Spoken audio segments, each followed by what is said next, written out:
So welcome back student, my name is Vijay. बहुत बहुत स्वागत है आप सभी लोगों का ई पाठशाला के चैनल पे। टर्म 2 के अकॉर्डिंग चैप्टर 7 करने जा रहे हैं। चैप्टर का नाम है life line in national economy. हमारा जो टर्म 2 के अकॉर्डिंग हिस्ट्री, ज्योग्राफी, पॉलिटिकल और सिविक्स सभी के हमने सारे चैप्टर अपलोड कर लिए। वीडियो के डिस्क्रिप्शन में एक लिंक है जिसमें हमने सारी प्लेलिस्ट आपको एक जगह अवेलेबल करा रखी है। अब सारी प्लेलिस्ट एक ही क्लिक में एक्सेस कर सकते हैं। अब जैसे ही चैप्टर खत्म हो जाएगा तो उसके बाद हम सैम्पल पेपर स्टार्ट करेंगे, जो पेपर के लिए क्विक रिवीजन के लिए बहुत ज़रूरी होगा। ई पाठशाला चैनल पे आप सभी लोग क्या कहते हैं, अभी जल्दी सैम्पल पेपर के भी लुत्फ उठा सकेंगे। तो पहले चैप्टर खत्म करते हैं, फिर समझते हैं क्या है। चैप्टर का नाम है life line and the national economy. Chapter 7 है।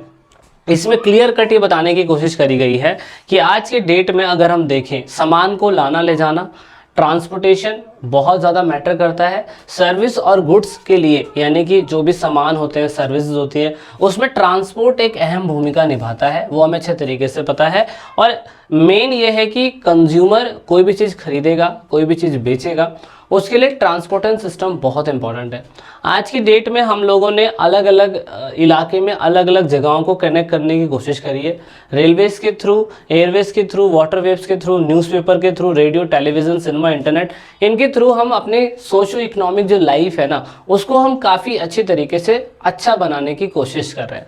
तो दोस्तों, इसमें हम ये तो देखेंगे कि जो हमारे भारत की अर्थव्यवस्था है उसको बढ़ाने में किस तरीके से ये सारे के सारे संसाधन, मोड ऑफ ट्रांसपोर्टेशन बहुत मैटर करते हैं। देख सकते हो, मीन्स ऑफ ट्रांसपोर्टेशन में हमारा land transport, water transport, air transport. इस पूरे चैप्टर में यही फिगर आउट करने की कोशिश करी गई है कि नेशनल इकोनॉमी को बढ़ावा देने के लिए लाइफ लाइन, यानी कि बोले तो लैंड, उसके बाद वाटर और एयर। लैंड में भी रोडवेज, रेलवेज, पाइपलाइन, उसके बाद वाटर में inland water land, oversee water land, यानी कि सिर्फ देश के अंदर अंदर, और फिर एक कॉन्टिनेंट का दूसरे कॉन्टिनेंट से कनेक्ट होना। और उसके बाद ऑफकोर्स पता है हमें एयरवेज, जो ऑफकोर्स डोमेस्टिक एयरलाइंस भी होती है और इंटरनेशनल एयरलाइंस भी होती है। तो इससे किस तरीके से भारत या सभी देश जहाँ जहाँ पर इकोनॉमिक को बढ़ावा देने की कोशिश करी जा रही है, उसमें से इन सभी लोगों के लिए हमें डीपली स्टडी करना ज़रूरी है कि किस तरीके से मीन्स ऑफ ट्रांसपोर्ट जो होता है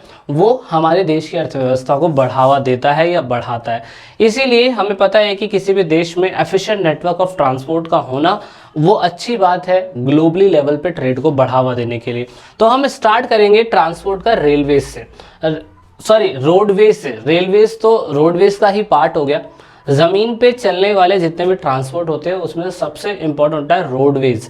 रोडवेज का मतलब ये हो गया कि आज की डेट में जो भी रेलवेज चल रही है दोस्तों, वो रोड पे ही चल रही है, लेकिन जो रोड होता है वो हमें हमारे घर तक पहुंचा सकता है, जबकि रेलवेज हमें हमारे घर तक नहीं पहुंचा सकती है। मतलब पूरा डोर टू डोर जिसे हम बोलते हैं। तो इस हिसाब से एग्जामिनर आपसे एक क्वेश्चन ज़रूर पूछ सकता है कि आप ये बताइए कि जो रोडवेज होता है उसका क्या क्या इम्पोर्टेंट है। Growing important of road transport, ये बहुत इंपॉर्टेंट आज की डेट में हो चुका है। तो जो रोडवेज होते हैं दोस्तों, उसके क्या क्या फ़ायदे होते हैं। नंबर 1, हमें पता है कि रोड्स बनने के खर्चा जो आता है वो रेलवे लाइन के खर्चे से कम आता है, ये हमें सबसे इम्पोर्टेंट पता है।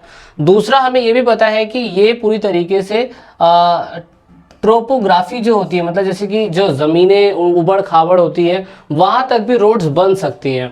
दूसरा, ये हायर ग्रेडिएंट ऑफ स्लोप, मतलब जैसे कि एक होता है ना ऐसे बहुत ऊंचा फिर ऐसे नीचा, ऐसे जो होता है ना, यहाँ पे भी रोड बनाए जा सकते हैं घुमावदार। तो ये चीज़ जो है ना, ये रोडवेज के लिए बहुत इंपॉर्टेंट है। दूसरा, रोड जो होता है दोस्तों वो पूरी तरीके से इकोनॉमिकली सभी लोगों के लिए बहुत इंपॉर्टेंट है। शॉर्ट डिस्टेंस के लिए भी हम रोड का इस्तेमाल कर लेते हैं। और दूसरा, यहाँ पे मैं कह सकता हूँ कि रोड बनने के बावजूद रोड से फिर हम दूसरे ट्रांसपोर्टेशन को कनेक्ट करने की कोशिश भी करते हैं। जैसे कि मैं कह सकता हूँ रेलवे स्टेशंस को, एयर स्टेशंस को, सी पोर्ट्स को, समुद्रों को, जहाँ पे हमें हवाई अड्डा जाना है वहाँ पे ये रोडवेज रोड के थ्रू कनेक्ट हो सकते हैं। तो ये फीचर्स आप लिख सकते हैं उसके अंदर, और इतना आपको समझना ज़रूरी है। और उसके बाद हम चलते हैं आगे, हम आगे चलते हैं और देखते हैं कि हमारा जो क्या कहते हैं रोडवेज होता है दोस्तों, उसके भी क्लासिफिकेशन अलग अलग हमें देखने को मिलते हैं। तो क्लासिफिकेशन की तरफ फोकस करते हैं थोड़ा सा। तो यहाँ से अभी हम स्टार्ट कर लेते हैं। ये देखिए, तो ये देखिए, अब यहाँ से स्टार्ट है। हमें इतना पता है कि ट्रांसपोर्टेशन के लिए, किसी भी सामान के लिए हमें एयर या पानी या रेलवेज या हमें जो भी साधन हैं जो ट्रांसपोर्ट रोड ट्रांसपोर्ट पे यूज़ होते हैं वो, हम इन सब चीज़ों के थ्रू हम सामान को किसी प्लेस से पहुंचा सकते हैं।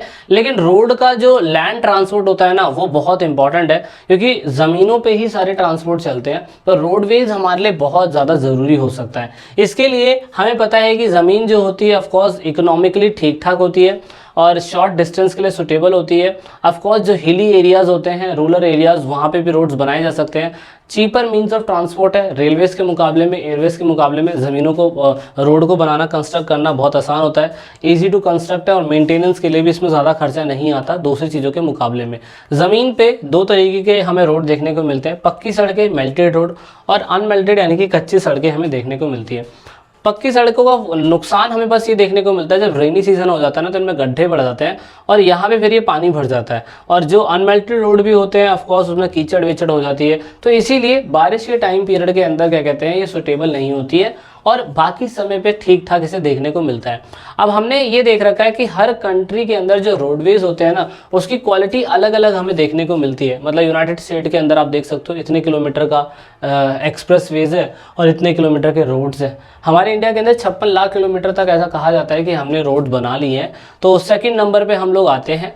और ये डेटा आई थिंक क्या कहते हैं नया है, आपकी बुकों के अंदर 56 लाख है, लेकिन यहाँ पे डेटा जो है 2018 का बताया हुआ, आई थिंक अभी 2022 का डेटा देखोगे तो और भी बढ़ चुका है। अब यहाँ पे फिर प्रॉब्लम रोडवेज के साथ क्या आती है, ऑफ कोर्स रोड पे क्या होता है कि कोने कोने की जहाँ पे यहाँ पे सर्विसेज होती है ना रोड के, यहाँ पे बहुत ज़्यादा कंजेस्टेड हो चुका है, ये बहुत दिक्कत है। कंजक्शन ट्रैफिक का ऑफ कोर्स जैसे जैसे रोड बढ़ते जा रहे हैं तो ट्रैफिक लाइट होती जा रही है और ऑफ कोर्स भीड़ भाड़ बहुत ज़्यादा बढ़ती जा रही है, इसलिए हम लोगों ने हाईवेज का निर्माण करना चालू करा है ताकि हम ट्रैफिक की चीज़ों से बच सके।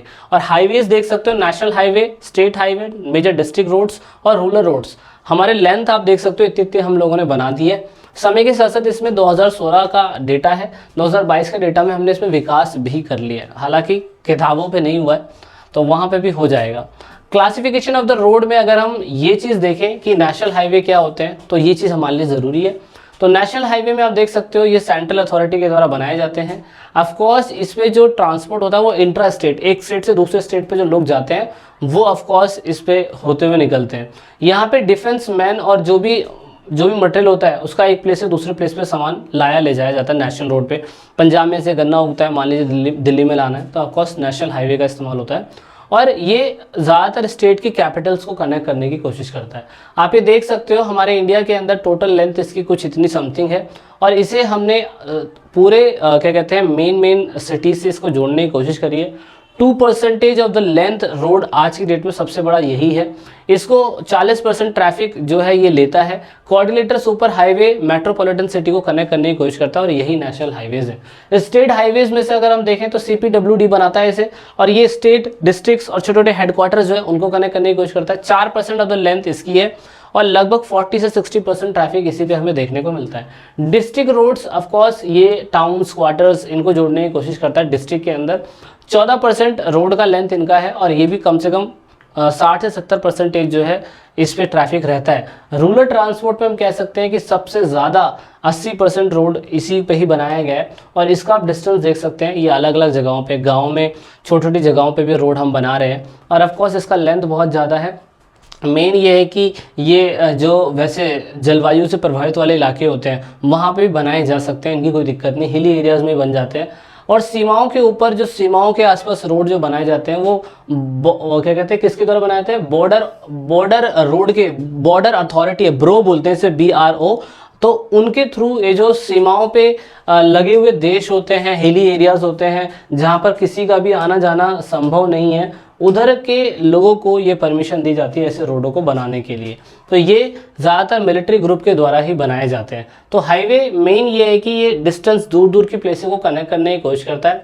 80 मीटर चौड़ा हो सकता है, इससे चौड़ा ये नहीं देखा जा सकता है, ठीक है। फ्लाईओवर जो है ऑफकोर्स अब हम इन्हीं हाईवेज़ के ऊपर फ्लाईओवर भी बना दे रहे हैं ताकि हम ट्रैफिक से बच सकें। हर शहर, हर बंदरगाह, हर जगह को कनेक्ट करने के लिए हमारे पास हाईवेज़ हमें देखने को मिलते हैं। अलग अलग कंट्री के अंदर ये अलग अलग है, लेकिन हमें इतना नहीं पढ़ना है इनके बारे में, तो ये हम ना पढ़े तो हमें कोई दिक्कत भी नहीं है। अब हम आगे पढ़ेंगे अपने उस पार्ट पे और हम देखेंगे कि हमने इसे कहाँ तक पढ़ लिया है। ओके, तो यहाँ तक अभी हम लोगों ने पढ़ लिया दोस्तों। दिखाता हूँ मैं आपको, हमने कहाँ तक पढ़ लिया। और ये अभी हम इस पार्ट के अंदर आई थिंक इतना ही कवर कर पाएंगे, है ना। हम आगे बाद में करेंगे जो चीज़ें दूसरी होगी। लेट मी शो यू कि हमने शॉर्ट में इसे कहाँ तक पढ़ लिया है। तो आप ये देख सकते हो, ये state highway, district highway, border roads, of course ये वो रोड दिखाने की कोशिश करें मैंने। देखो ये वाले रोड, ये वाले, है ना। तो ये रोड हमने पढ़ा दी, कुछ ऐसे रोड्स बनाए जाते हैं। तो अभी हम क्या करेंगे, मेल्टेड अनमेल्टेड रोड भी हमने पढ़ लिया, कच्ची पक्की सड़कें हमने पढ़ लिया है। हम रेलवेज के बारे में वीडियो के अगले पार्ट में पढ़ने की कोशिश करेंगे, ठीक है। तो this is it in this video. I hope आपको वीडियो समझ में आई होगी। और हमने कंटेंट पे फोकस ज़्यादा करा है, डेटा पे ज़्यादा फोकस करा है। और अगर आप इतना पढ़ के समझ जाते हैं तो इसका मतलब ये कि कॉन्सेप्ट आपके धीरे धीरे क्लियर होते जा रहे हैं, ठीक है। तो वीडियो के अगले पार्ट में मिलते हैं, जब तक के लिए जय हिंद, जय भारत, वंदे मातरम।